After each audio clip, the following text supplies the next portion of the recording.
Welcome back to this another tutorial. I'm going to teach you how to blur a part of a video on CapCut app.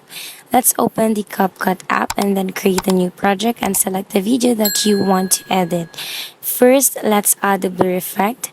Click on the effects icon here, then click video effects, and here is where our blur effect will be.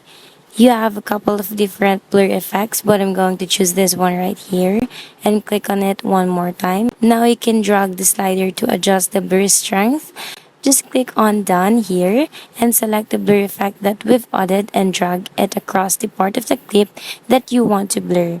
Now let's go back to the beginning.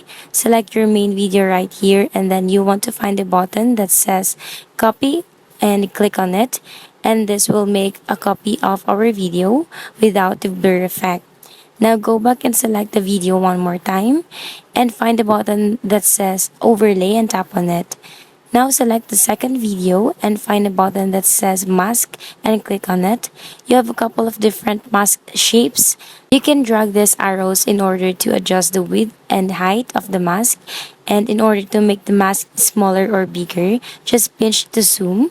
As you can see, we've created the mask and blurred it. But we need to make the blur follow it, so we need to use the keyframes. So click on the little keyframe icon. We've added our first keyframe. Now click on mask one more time and go to the next part of the video. So scroll a little bit.